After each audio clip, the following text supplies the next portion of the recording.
Alguns dos elementos muito presentes em grupos de fã na era digital são as fanfics, contos em que os próprios fãs fazem suas histórias dentro do mundo de alguma franquia.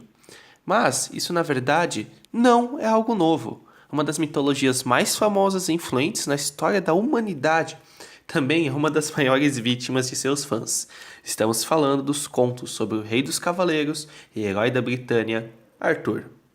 Um rei lendário que teria defendido o território onde hoje está o Reino Unido dos povos bárbaros, é impossível comprovar a sua existência, pois seus mitos têm várias origens em diferentes períodos da Idade Média. O que hoje muitos historiadores concordam é que é provável que tenha sim existido um rei chamado Arthur, mas que os feitos de vários reis ao longo dos séculos foram sendo atribuídos a este Arthur histórico até ele se tornar o rei mitológico. Populares por serem o maior exemplo de cavalaria romântica clássica, aquela do príncipe com um cavalo branco salvando a donzela de um dragão, as histórias sobre Arthur estão entre as mais influentes do mundo.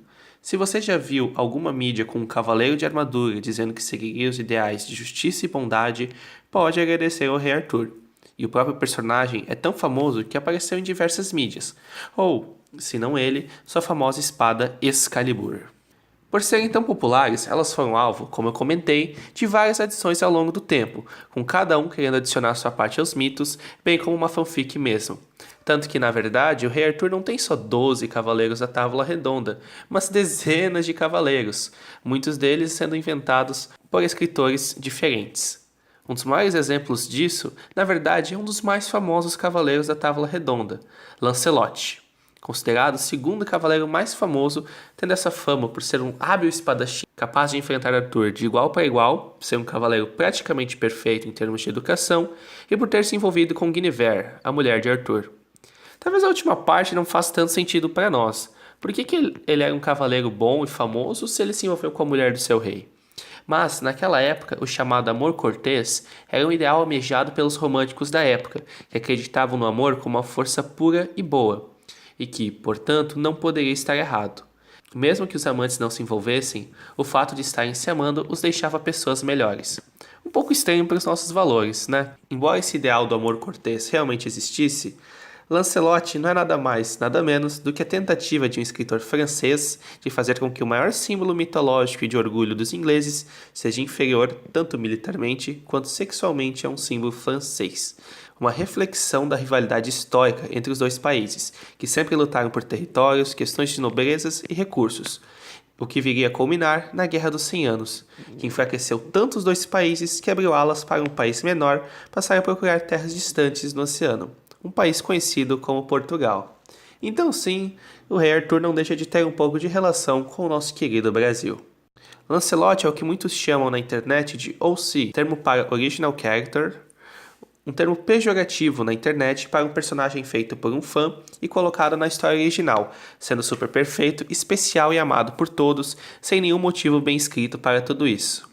Pense, por exemplo, que você escreveu uma história no mundo de Harry Potter, colocando um personagem que você inventou, e que esse personagem, na verdade, descende dos maiores heróis bruxos da história, e possui a melhor varinha, derrota Voldemort com um feitiço só, com uma mão atrás nas costas e de olhos fechados, simplesmente porque ele é especial.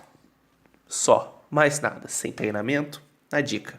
Não que os ingleses tenham visto isso e ficado parados, tendo inventado seu próprio auxílio para combater a influência francesa nos mitos arturianos, o cavaleiro Galahad.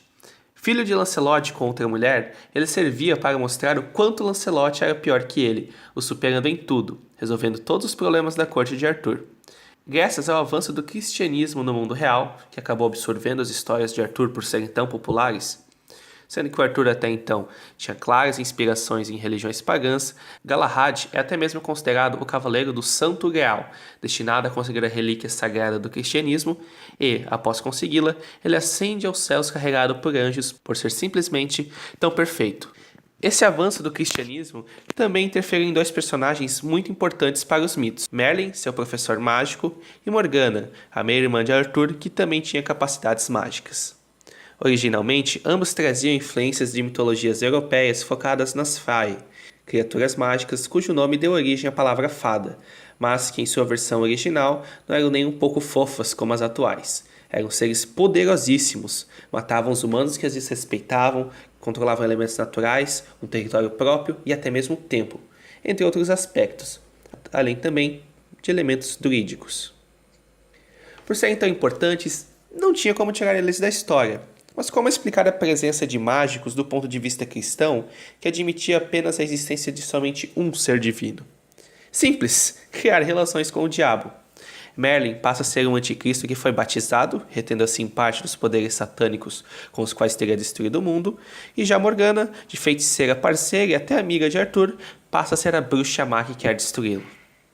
Bom, pessoal, podemos ver nesse vídeo que com muitas opiniões na mesa e todo mundo escrevendo o que acha certo, uma boa história pode virar uma bagunça.